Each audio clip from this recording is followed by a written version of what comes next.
Oke guys, jadi tanggal 14 November 2022 kemarin gue diundang sama Qualcomm Indonesia untuk menghadiri acara Snapdragon Summit yang ada di Hawaii. Yes, jauh-jauh dari Jakarta ke Hawaii untuk ngeliat chipset terbaru, fitur-fitur terbaru yang akan dipakai untuk teknologi di tahun 2023 mendatang. Ya harus gue bilang ini menarik banget. Jadi gue akan quick recap, tenang, dengan isi yang gak terlalu berat supaya kalian gampang ngertinya lah ya. So langsung aja kita mulai dari yang pertama. Let's check it out.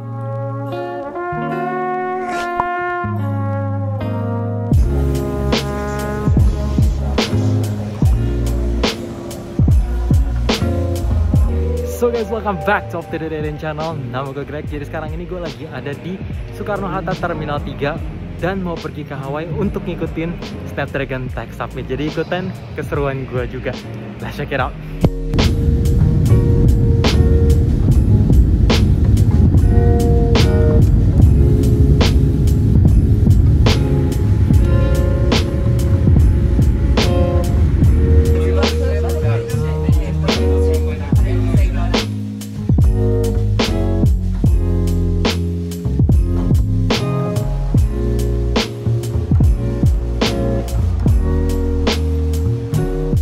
Pertama-tama gue mulai dari chipset HP, karena semua HP flagship yang akan launching di tahun 2023 mendatang pasti akan menggunakan Snapdragon 8 Gen 2 terbaru.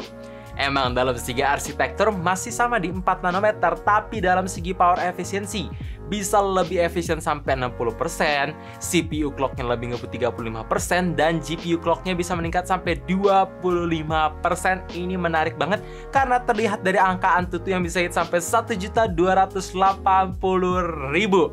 Tapi perlu gua kasih tahu, ini angka di HP-nya sih buatannya Qualcomm. Nanti kalau misalkan kalian ngecek di OEM brand bisa berbeda, bisa lebih tinggi ataupun bisa lebih rendah. Tapi untuk angkanya ini menjanjikan banget. Dan ngomongin soal teknologi fitur yang baru di chipset terdapat ray tracing. Yes, biasanya fitur-fitur ini kita temuin di PC doang dan itu memerlukan hardware yang ngebut sekaligus mahal juga. Dan untuk pertama kalinya bisa hadir di mobile. Jadi ray tracing ini bisa memberikan efek illumination, reflection, shadow, highlight yang lebih real atau lebih nyata secara real time juga. Yes, jadi main game tuh lebih enak aja ya. Berasa makin immersive karena grafiknya makin bagus. Apalagi kalau misalkan developernya ngebuat game tersebut dari Unreal Engine 5. Bakalan jauh ke optimize.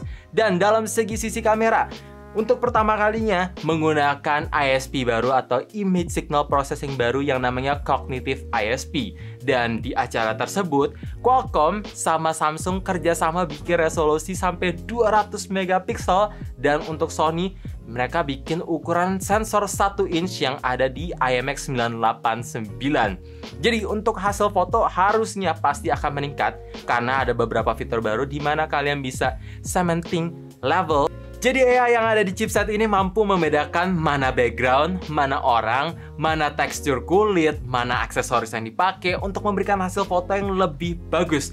Gue penasaran banget ketika fitur ini bisa diimplementasikan dengan brand OEM manufacturers. Hasilnya bakalan gimana? Karena demonya aja tuh sangat-sangat menarik perhatian. By the way, dalam segi perekaman video juga untuk pertama kalinya di HP bisa support 8K 60 fps. Tapi yang satu ini ketika gue coba tanya ke petinggi Qualcomm, mereka bilang kalau chipset ini hanya compatible untuk sementara, masih di lock dulu karena tentu 8K 60 fps bakalan bikin HP cepet panas dan storage lebih habis. Kalau misalkan vendornya nggak kuat bikin fan cooling yang baik, itu akan fatal. Tapi ya ini menarik karena chipset Snapdragon 8 Gen 2 bisa support 8K 60 fps. Always sensing camera, menurut gue fitur yang satu ini underrated banget. Karena sekarang ini ketika kalian pengen nge-scan barcode itu mesti buka layarnya dulu, masuk aplikasi kamera dan nge-scan manual. Tapi berbeda dengan fitur yang satu ini, ketika kalian cuman arahin HP-nya dalam keadaan lock screen ke barcode, maka itu bisa langsung layarnya nyala dan nge-scan barcode-nya tanpa harus kalian apa-apain. Dan kalau misalkan kalian lagi nonton terus pergi sebentar, layar HP bisa otomatis mati, dan ketika kalian balik, si layar bakalan otomatis nyala. Jadi iya, layar HP itu bisa di-tag kapan kalian pergi dan kapan kalian balik. Menarik ya, Qualcomm bilang kalau fitur yang satu ini bisa bikin baterai tuh jadi lebih hemat power consumption-nya. Tapi gue bingung, secara logika, semua sensor kayak kamera, proximity, sound microphone, gyroscope itu nyala, gimana hematnya? Dan ternyata ketika gue tanya sama petinggi Qualcomm, mereka bilang kalau kamera akan hanya nyala dengan resolusi serendah mungkin, sehingga penggunaan baterai tuh bisa lebih hemat. Ya, gue pikir-pikir ini sih kayak always on display aja ya. Jadi ada nyala, tapi power consumption-nya akan sangat sedikit dan tentu akan sangat ngebantu. Gua penasaran banget sama fitur yang satu ini untuk diimplementasikan dan dicoba secara langsung, karena ini open source. Jadi kalau misalkan kalian nge-scan link pun juga bisa, selama developernya bisa konekin ke always sensing kameranya.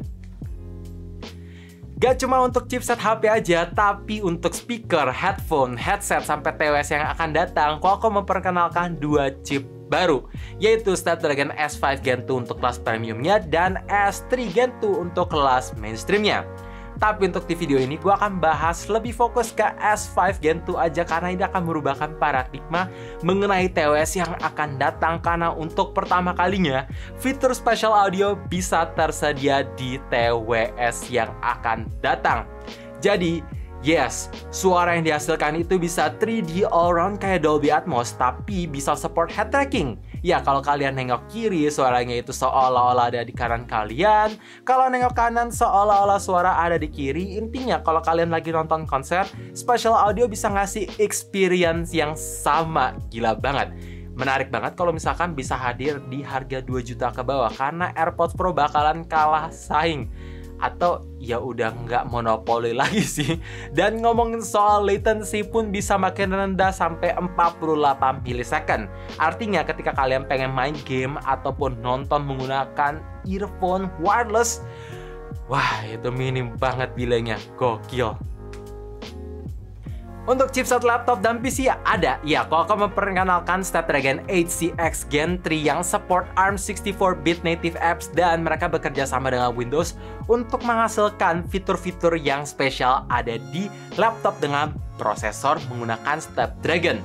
Pertama, AI Noise Cancellation. Ya mungkin kalian berpikir kayak ini akan seperti AI Noise Cancellation lainnya, tapi tidak.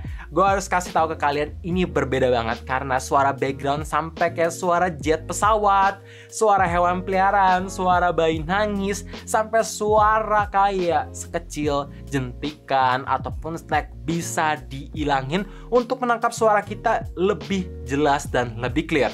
Jadi kalau misalkan kalian mau meeting di tempat keramaian pun, suara ini tangkap tuh bener-bener kayak seolah-olah kalian lagi sendiri. Gue awalnya nggak percaya, tapi sampai gue demoin, ya seperti ini hasilnya, gokil banget. Keyboard, terus ngomong kayak gini, terus berisik, ada background, suara lain, terus gue nyalain seperti kayak gini, dan ngomong biasa kayak gini sambil dijentikin jari, harusnya itu nggak akan masuk. Dan coba kita play. Oh ya, by the way, ada satu fitur lagi yang namanya head tracking. Jadi kalau misalkan kalian mengaktifkan fitur yang satu ini, kamera akan selalu sorotin muka kalian. Jadi kalau misalkan mau geser kiri kanan, muka kalian bakalan selalu di tengah. Kalau misalkan ada 2 orang, yaitu bakalan nyesuaiin sendiri framenya dan bisa nyalain bokeh secara real time juga. Oke guys, jadi itu dia semua hal yang di-announce sama Qualcomm di acara Snapdragon Summit tahun 2022. Mana yang jadi favorit kalian? Coba komen di bawah. Dan gue juga mau ngucapin terima kasih untuk Qualcomm karena udah ngundang kita secara langsung untuk hadir di sana. Luar biasa banget experience-nya. Dan thank you juga buat kalian udah nonton sampai habis, karena ini cukup teknikal tapi bakalan seru banget untuk ngeliat teknologi yang akan datang di tahun depan. And as always, stay safe, stay healthy, dan stay updated with up to date.